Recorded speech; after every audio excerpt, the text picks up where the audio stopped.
Welcome to the PetMed conference call to review the financial results for the second fiscal quarter ended on September 30, 2021. At the request of the company, this conference call is being recorded. Founded in 1996, PetMed is America's most trusted pet pharmacy, delivering prescription and non-prescription pet medications and other health products for dogs, cats, and horses direct to the customer. PetMed markets its products through national advertising campaigns, which direct customers to order by phone or on the internet to increase the recognition of the PetMeds brand name. PetMeds provides an attractive alternative for obtaining pet medications in terms of convenience, price, and ease of ordering, and rapid home delivery. At this time, I would like to turn the call over to the company's Chief Financial Officer, Mr. Bruce Rosenbloom. I would like to welcome everybody here today. I would like to remind everyone that the first portion of this conference call will be listen only until the question and answer session, which will be later in the call. Also, certain information that will be included in this press conference may include forward-looking statements within the meaning of the Private Securities Litigation Reform Act of 1995 or the Securities and Exchange Commission that may involve a number of risks and uncertainties. These statements are based on our beliefs as well as assumptions we have used based upon the information currently available to us.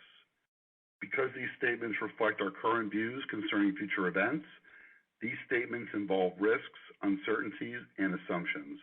Actual future results may vary significantly based on a number of factors that may cause the actual results or events to be materially different from future results, performance, or achievements expressed or implied by these statements. We have identified various risk factors associated with our operations in our most recent annual report and other filings with the Securities and Exchange Commission. Let me now introduce our newly appointed CEO and President, Matt Hewlett. Matt? Thanks, Bruce. Good morning, and thank you for joining us. My name is Matt Hewlett, and I'm the new CEO of PetMed. I'm incredibly honored and enthusiastic to join this iconic company, and I'm excited to be on this earnings call today. I would like to begin by thanking Bruce Rosenbloom for acting as Interim Chief Executive Officer prior to my arrival.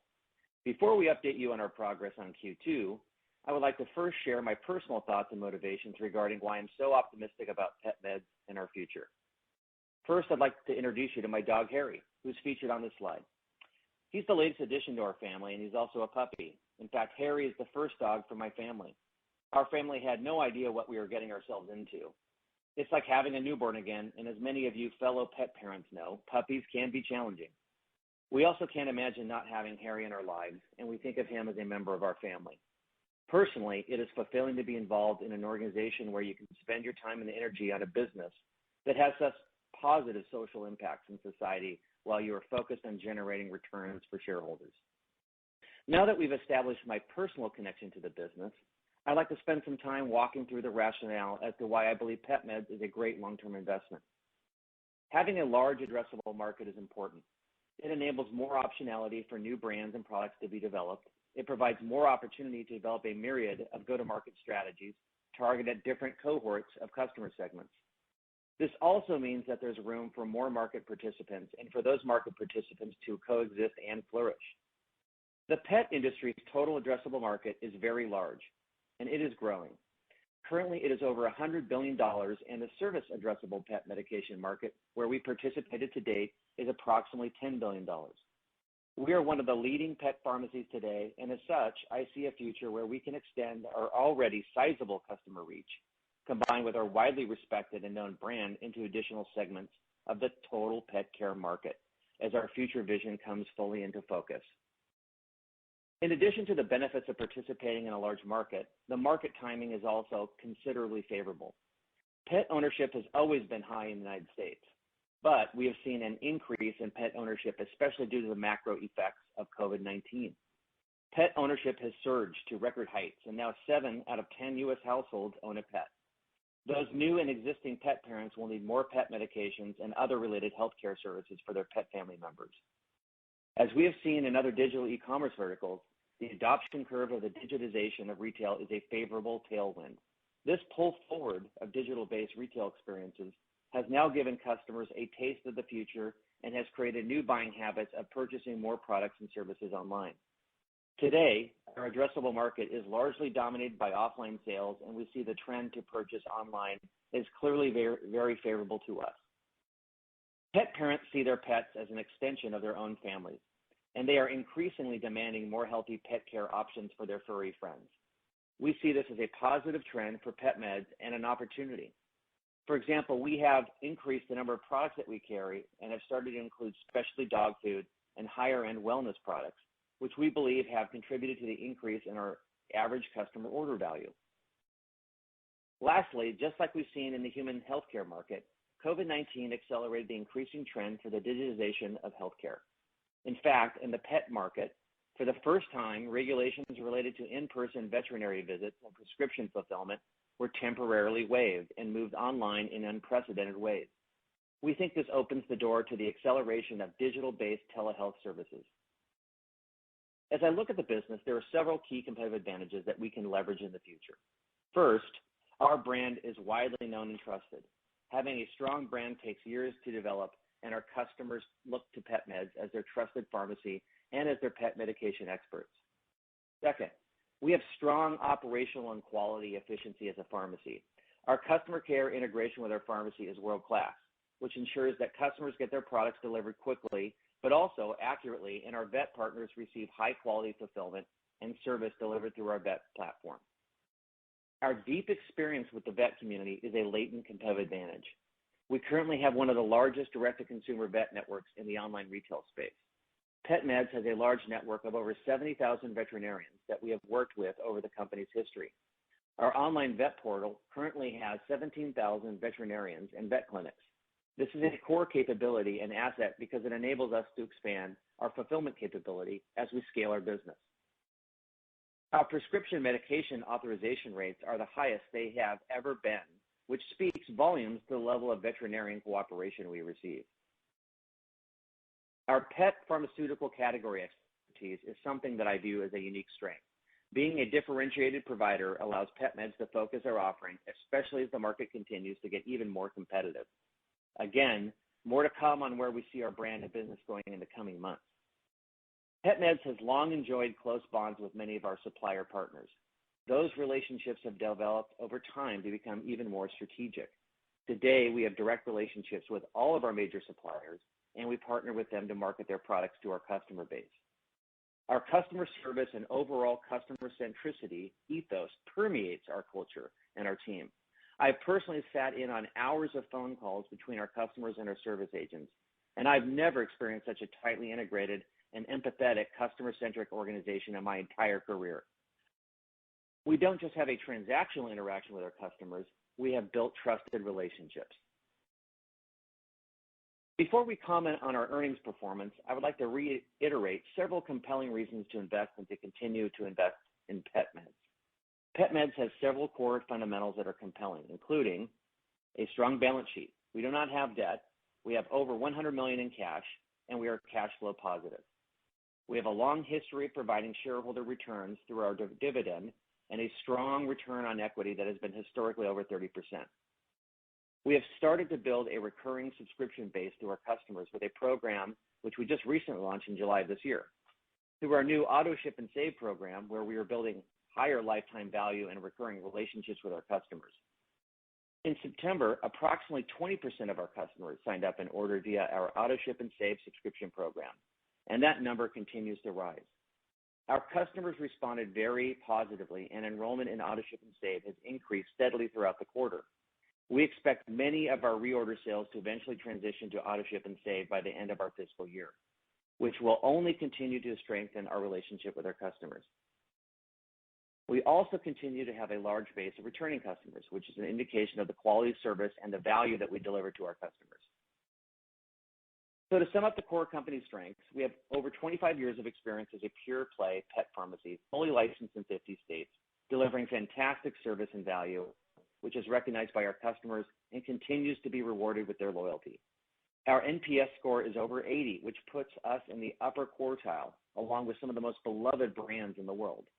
We are a direct-to-consumer brand with a rapidly growing addressable market, and we have successfully serviced more than 2 million active customers over the last 2 years. Now, I would like to have Bruce Rosenblum, our Chief Financial Officer, review our financials for the quarter. Thanks, Matt. Now we'll review the financial results. We will compare our second fiscal quarter ended on September 30th, 2021 to last year's quarter ended on September 30th, 2020. And in some cases, we'll refer back to September 30th, 2019. Similar to the quarter ended June 30th, 2021, we faced a unique situation comparing two totally different environments between 2020 pandemic and 2021 post-pandemic. We were coming off a strong September quarter last year, which was primarily driven by increased e-commerce demand as a result of the pandemic, which caused many retail stores to close and many veterinarians to be unavailable. However, during the most recent quarter, while the pandemic was abating and retail stores and veterinarians were open for business, the advertising market continued to surge with increased demand, dramatically driving up CPC and CPM rates by more than 50%. As a result, we spent approximately 33% less in advertising due to these cost increases. For the second fiscal quarter ended on September 30th, 2021, sales were $67.4 million compared to sales of $75.4 million for the same period the prior year, a decrease of 10.7%. But sales were only down 3.6% versus the quarter ended September 30th, 2019, prior to the pandemic. The decrease in sales was due to decreases in both new order and reorder sales. Our sales were negatively impacted by a much more competitive market in a crowded advertising space with substantially higher costs compared to the same quarter last year. In addition, during the past 6 months, there was a dramatic increase in veterinarian visits by both pet owners who were unable to visit their veterinarian during the pandemic. We believe the increase in veterinary visits was primarily due to pet owners needing to visit their veterinarians for their pet exams and to renew their prescriptions. Since some pet owners purchase medications directly from their vets during the visit, the company believes this negatively impacted sales and especially reorder sales during the quarter. We were disappointed with our sales results during the quarter. However, sales were trending more positive in the months of August and September 2021 when you compare them to August and September 2019. Reorder sales decreased by 8.5% to $62 million for the quarter compared to reorder sales of $67.8 million for the same quarter last year. While for the quarter ended September 30th, 2019, our reorder sales were $61.9 million. Encouragingly, reorder sales in the most recent quarter, while down versus a year ago, were up slightly compared to 2019 pre-pandemic. We would expect to see stronger reorder sales in the back half of fiscal 2022 as we anticipate more prescriptions being renewed. A positive trend to highlight for the quarter was the continued increase in our average order size. Our average order value was approximately $92 for the quarter, compared to $87 for the same quarter last year, and $85 for the quarter ended September 30th, 2019. The increase in AOV can be attributed to a shift in our product mix to more prescription items and less over-the-counter items, with prescription items having a higher gross margin profile in comparison to over-the-counter items. As I mentioned earlier, during the quarter ended September 30th, 2021, the advertising market was extremely competitive, and this increased demand drove up ad prices dramatically. As a result, our advertising spending was less efficient than usual and delivered fewer impressions than in prior years. Because of this, we believe our advertising spending was less effective in the most recent quarter in its ability to attract new customers. New order sales decreased by 30% to $5.4 million for the quarter, compared to $7.7 million for the same quarter the prior year. We acquired approximately 65,000 new customers in our second fiscal quarter, compared to 96,000 for the same period the prior year. However, we anticipate that advertising prices should revert back to more normal levels as the pandemic further subsides, which should help increase the efficiency and effectiveness of our media spending, and thereby continue to help us gain more new customers in the future. We are also in the process of reevaluating many of our current marketing relationships, which has resulted in changing some of our marketing partners with the expectation of improved marketing efficiency and results. For the second fiscal quarter, net income was $6.3 million, or 31 cents diluted per share, compared to $8.4 million, or 42 cents diluted per share for the same quarter last year, a decrease to net income of 25%. For the second fiscal quarter, our gross profit as a percentage of sales was 28.5% compared to 30.5% for the same period a year ago. The percentage decrease for the quarter can be attributed to some of the major manufacturers shifting their funding from discounting product costs to cooperative marketing rebates. There may be an opportunity to improve gross margins in the second half of fiscal year 2022 if the shift to prescription medications continues. We had $106.6 million in cash and cash equivalents and $19.7 million in inventory with no debt as of September 30th, 2021.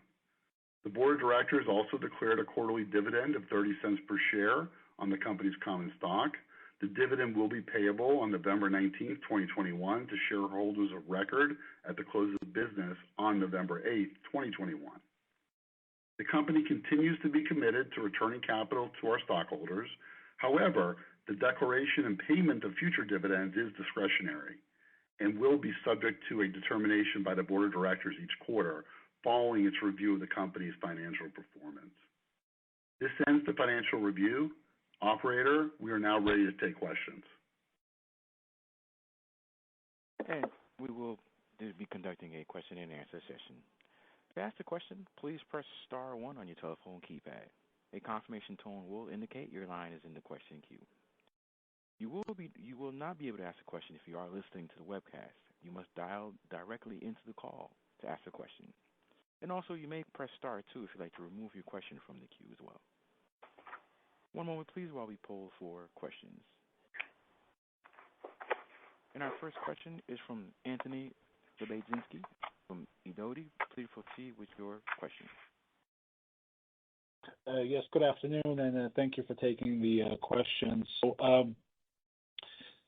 welcome, Matt, and welcome back, Bruce. As far as new order sales, I mean, obviously, you guys did have certainly felt the impact of the advertising market being lower, but I kind of what gives you confidence that things will bounce back in the back half of the fiscal year? Just curious as to what's driving that. I mean, maybe perhaps are you seeing some good results, better results so far in the current quarter? I was just wondering about your confidence level, about your ability to bounce back with the new order sales. Hey, Anthony, this is Matt, and thanks for the question, and great to hear from you again. And then Bruce, feel free to chime in. A couple things about that. One is I would say that we're taking a small bites too fast approach to looking at our new customer acquisition. We basically have rewired our entire marketing partnerships and agencies in the last, I would say, well, I've been here 2 months, so we've done that in the last 4 weeks. And that will be rolling out very soon. So we're looking at our capital allocation spend to where we spend. I think we've been spending too aggressively in some channels where we haven't seen the return, and we haven't been taking advantage of new sources of traffic where we actually think we have a lot of advantage. That's one. Two is we're spending a lot more time rewiring our system and databases around tracking our customers better and really focusing on re-engagement. And for rates in general, we are seeing some changes to the rates out there. I think some of the channels like Facebook have obviously gotten more expensive due to the loss of first-party data due to the Apple IDFA decision. So those are some channels that obviously I think are just still getting hotter in terms of increased CPMs and CPCs. But in others, we're seeing favorable trends. So it depends on the channel, but for us, we're really looking at each channel and seeing how we get incrementality out of each channel, which is different than what we did in the past. Okay, got it. Okay. And then in terms of your gross margins, now you did mention that you have been shipping more items like specialty dog, which obviously is much heavier than the typical pet medication. So, as we look to refine our models here? Like, how should we think about it as on the one hand, it sounds like you're doing a good job with increasing your AOV, but how's the gross margin impact going to be because of that?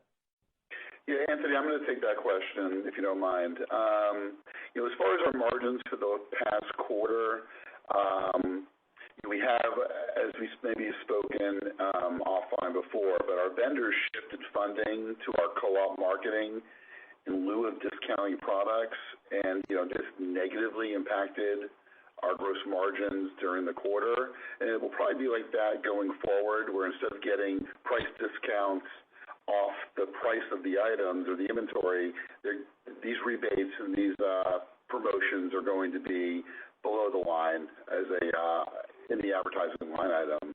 So as far as moving forward with gross margins, you'll see that over as an overriding factor. But however, as we've also seen our shift moving back to more prescription than OTC, we do expect a positive trend in margins moving forward because of that, going back to some semblance of normalcy, pandemic versus post-pandemic when it comes to our mix shift of items. Okay.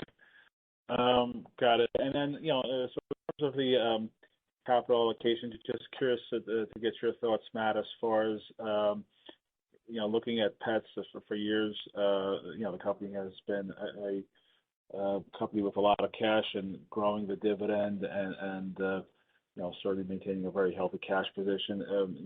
Just wanted to get your thoughts about that as to, how should we think about that, especially the dividend. What are your thoughts there? Yeah, I think there's several things to unpack there. It's a great question.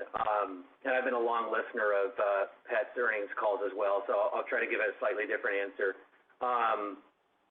I'd say with the dividend, we're always looking at that, and it's always subject to change, but we've been pretty consistent with the dividend and nothing to announce here, obviously. But to your cash question, with over $100 million in cash, with interest rates being so low, I think there's a lot of opportunities in this space to deploy cash and allocate capital more efficiently to get higher returns. There's also a lot of businesses in the pets ecosystem that, fortunately in this market, different than other verticals, there's a lot of ways to partner, a lot of ways to look at M&A as well. So we're certainly going to be looking at those in the future, since we do have such a large cash position. And lastly, it's a little early for me to articulate the strategy. I've been around for 2 months. I think the first 4 weeks felt like 6 months because there was a lot to do and learn, and now I'm kind of settling in and feeling better about things. But yeah, I think there's a lot of opportunity to deploy capital differently, especially given the tailwinds in pet ownership. So that's kind of a non-answer answer, Anthony, other than I think we're taking a fresh look at that, and I would expect that we will make some decisions in the coming quarters that will obviously update everyone on. Got it. Okay. Well, thanks, and best of luck going forward. Thanks, Anthony. And our next question is from Steph Wissink with Jefferies. Please proceed with your question. Hi, everybody. Thanks for taking our questions. The first is I wanted to just go back to some of the comments in your prepared remarks around vet visits. And I think I heard you correctly that there's an inverse correlation, meaning when vet visits go up, you tend to see vets sell prescription and OTC directly, and so your business feels that impact. Is that the right way to think about it, or is there a net second derivative where in follow-up to those primary prescriptions, you'll start to see some of the secondary prescription refills in your business? Hi, Steph. This is Bruce. So now let me address that question. The vet visit information was really to try to give an understanding of what we were seeing last year versus this year.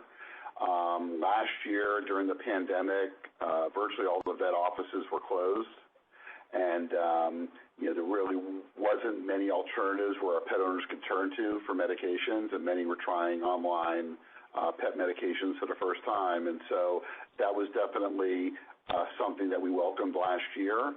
This year, all of those clinics are open for business, and they're making up for lost time. So, they're making sure if they haven't seen that pet in a 12-month period, they're enforcing and making sure that pet owner is coming into their clinic. So it's almost a resetting of the prescription cycle, and many of the pet owners are going to the vet, buying there, and then we're in line for the refill, and we can sort of, through our data, we know when it's time for a reorder, and we'll go ahead and market for that subsequent reorder, and we expect to see that, in the second half of this fiscal year is what I was referring to earlier in the call. Okay, got it. And then my second question is on ad spend. I think you mentioned both that you expect advertising prices to revert. I'm curious if you could just give us a sense of, do you expect them to go back to pre-pandemic levels on a purchasing price basis, or do you still expect there to be a bit of inflation post-pandemic? And related to that, I think you also used the word less efficient. Can you maybe talk a little bit about what you're doing to tweak your marketing mix or your marketing plans out over the next couple of quarters to try to improve some of the efficiency, even if the costs remain a little bit elevated? Yeah, and I'll take your second question first. Couple things. I would say overall, the way in which we've been purchasing media is going to change significantly. We're looking at new and have actually implemented new marketing partners to help us with that specialize in specific areas of media. I won't get into the channels themselves, but obviously Google, Facebook, connected TV. There's a lot of options out there, and I think the way we've configured media spent to date needed a fresh pair of eyes. So that's one. Two is just adding more data around the decisions that we're making around our media buys was another, I'd say, quick win that we've implemented. And then lastly, to your first question, media rates have been dancing around quite a bit. I was in the language learning space prior to this with Rosetta Stone, and we took advantage of favorable rates during the pandemic because advertisers were leaving things like brand advertising to performance. I would say, going into the holiday season, it's too early to tell since it's a very competitive time to be buying advertising, but I would say that I'm a little bit more optimistic about rates than I was when I started 2 months ago. Okay, that's great. Thank you for the help. Thank you. And again, as a reminder, if you have any questions, you may press star 1 on your telephone keypad. Doing so will ensure yourself into the question and answer queue. Our next question is from Ben Rose with Battle Road Research. Please proceed with your question. Yes, good afternoon. And I know we haven't had a chance to meet, Matt, but look forward to meeting you post-call. A couple of questions with regard to pet health. With regard to pet health advice, on your slides, Matt, you talked about the growth in the telehealth market, and was just curious to know what thoughts you have with regard to the Ask the Vet service that you offer now, and whether you envision that being expanded in some way or perhaps being monetized in some way in the future. Hey, Ben, and looking forward to catching up in subsequent conversations. Yeah, I'm really excited about the pet telehealth space. There's been a lot of innovation in the space. There's a lot of different startups that I actually talked to personally in the space to get some advice. I think the way I'd start is I always try to evaluate businesses not only on the TAM and the timing and the kind of the fundamentals, but also the customer relationships. An inordinate amount of our customers are wanting additional services from us. They're giving us permission to give them more advice than we are today, because prescriptions are in a way the milk of the back of the proverbial store with the customer, because they see PetMed as the expert in pet health care. It just so happens as the customer is leaving the store, we're not providing a lot of expert experience yet. And so I see pet telehealth as us being very well positioned to add additional services that we don't do today, because customers really view us as that specialty pharmacy. They're not viewing us as, the mega retailer with lots of different services. We're not known for selling food. We're not known for selling dog toys. We're known for providing expert advice. And so for pet telehealth, while the market's really small, I see it's an opportunity to engage with our auto ship customers in really unique ways and then sell them additional services. So nothing to announce, but we're certainly going to be doing a lot of testing even this quarter on this topic, which I hopefully I'll be able to talk to you about next time. Okay, great. And with regard to the company's relationships with the veterinarian community and vet clinics, this is the first time that I've heard you quantify the number of veterinarians and clinics that you work with, and find that to be an intriguing opportunity. Was curious to know plans that you have to perhaps reduce friction with the veterinarians, or to improve relationships with them. Yeah, Ben, thanks for noticing that. And it was intentional to put that in there because I was quite surprised when I first started the company. We have a vet portal that's used today. I've seen other competitors in the space quote numbers, and I think some might be surprised that we have a larger network than most. Mm-hmm. I think our relationship with vets has been a little confrontational, to be honest, over the span of the company when we first started, because we are the pioneers in the space. I think when we would go to the veterinarian conferences, we were probably the least likely to be welcomed. And I think now there's other players in the space, and we've kind of opened the door for them. And I think we're kind of seen as a more friendly player in the space, to be honest. Our vet verification rates are as high as they've ever been.